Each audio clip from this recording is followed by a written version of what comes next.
এই সমাবর্তিত ব্যক্তিত্বই হচ্ছে দীক্ষার শিক্ষার প্রতিটি ব্যক্তিত্বে উৎসর্জিত হয়ে প্রেরণা প্রদীপনায়।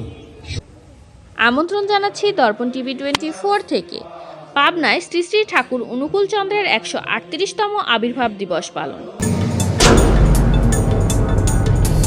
প্রার্থনা সভা, গঙ্গাস্নান, ফ্রি মেডিকেল ক্যাম্প সহ বর্ণাঢ্য আয়োজনে পাবনায় সৎসঙ্গের প্রতিষ্ঠাতা ঠাকুর শ্রী শ্রী অনুকূল চন্দ্রের 138তম আবির্ভাব দিবস পালিত হয়েছে। সৎসঙ্গ বাংলাদেশের আয়োজনে মঙ্গলবার সকালে হিমায়তপুর বিশ্ববিজ্ঞান কেন্দ্র প্রাঙ্গণে ঠাকুর অনুকূল চন্দ্রের জন্মলগ্ন ঘোষণার মধ্যে দিয়ে শুরু হয় উৎসব আয়োজন। পরম প্রেমময় শ্রী শ্রী ঠাকুর অনুকূল চন্দ্রের আজকে গঙ্গা স্নান উৎসব চলতেছে। তো আমরা ফটিকছড়ি থেকে আমরা বাসে করে এক মাস আসছিলাম এটা পুণ্যভূমিতে দর্শন করার জন্য, ওনার জন্মভূমি জন্মস্থান।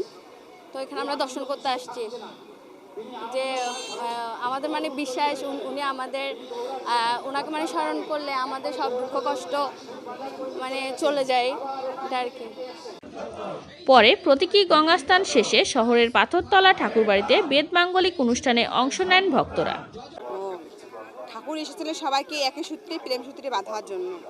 আসলে ঠাকুরকে ধরে আমরা বুঝতে পারছি যে আসলে সব মানুষের সামনে ধর্ম জিনিসটা আলাদা, আর আমরা যে সনাতন ধর্ম, হিন্দু ধর্ম, খ্রিস্টান ধর্ম এগুলো আলাদা, এগুলো সম্প্রদায়। সব মানুষকে ভালোবাসার বাসাই হচ্ছে প্রেম। ঠাকুর এটাই বুঝাইতে আসছিলেন যে বাঁচো, ভালোভাবেই বেঁচে থাকা এবং সৎভাবে বেঁচে থাকা এবং বেড়ে যাওয়া, বৃদ্ধি পাওয়া, এটাই হচ্ছে ধর্ম। কাউকে বাঁচতে সাহায্য করা এটাই হচ্ছে ধর্ম, বৃদ্ধি সেবাই হচ্ছে ধর্ম। ঠাকুরের আদর্শ হচ্ছে এটাই। জন্মোৎসব উপলক্ষে পাবনার মানসিক হাসপাতালের রোগীদের মাঝে ফল ও মিষ্টান্ন বিতরণ করা হয়। সাধারণের জন্য মেডিকেল ক্যাম্পে দেওয়া হয় বিনামূল্যে চিকিৎসা ও ঔষধ। এসব অনুষ্ঠানে বাংলাদেশ, ভারত সহ বিভিন্ন দেশের কয়েক হাজার সৎসঙ্গী অংশ নেন। নিজে থাকে ধর্ম বলে জানিস তাকে, ধর্মে সবাই বাঁচে বাড়ে, সম্প্রদায়টা ধর্ম নারে। তো ঠাকুরের এই বাণীর আলোকে সাম্প্রদায়িক কোনো কিছু না, ঠাকুরের কাছে সবাই সমান। ঠাকুরের আজকে 138তম আবির্ভাব দিবসে আমরা সকালবেলা বিশ্ববিজ্ঞান কেন্দ্রে বিশ্বের শান্তি কামনায় প্রার্থনা রেখেছি এবং এখানে অনেক হাজার হাজার লোক এসছে। এখানে বিভিন্ন জায়গা থেকে, বাংলাদেশ এবং বহির্বিশ্ব থেকেও এখানে অনেক লোক এসছে। তো এখানে ঠাকুরের এই রাস্তায় চলা, রাস্তায় ঠাকুরের যে গন্ধ এই প্রকৃতির সাথে মিশে আছে, পাবনার মাটির সাথে, এটা নেয়ার জন্য মানুষ এখানে প্রতি বছর এই দিনে আমরা একত্রিত হই। এবং এখানে আজকে আমাদের এই ঠাকুরের আবির্ভাব দিবস উপলক্ষে মেন্টালে সকালবেলা ফল দেয়া হবে এবং দুপুরে মিষ্টি দই দেয়া হবে। আর এবং এখানে আমাদের একটা মেডিকেল ফ্রি টিম আছে, এখানে আমরা সাধ্যমতো মেডিসিন এবং রুগী দেখব।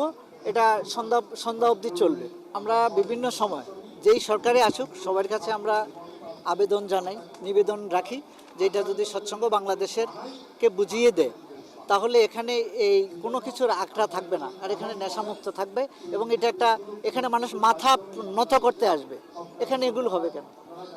মানুষ এখানে মাথা নত করবে, এখানে এসে প্রণাম জানাবে, এই শ্রদ্ধা নিয়ে মানুষ, পৃথিবীর মানুষ যার যার দেশে পৌঁছে যাবে।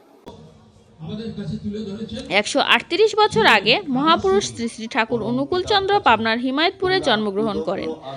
সাম্য ও অসাম্প্রদায়িকতার বাণী দিয়ে সব ধর্মবর্ণের মানুষের মন জয় করেন তিনি। তাই এ মহাপুরুষের জন্মদিনকে ভক্তরা প্রতি বছর ঠাকুরের আবির্ভাব দিবস হিসেবে পালন করেন। দর্শক, এতক্ষণ দর্পণ টিভি 24 এর সাথে থাকার জন্য ধন্যবাদ।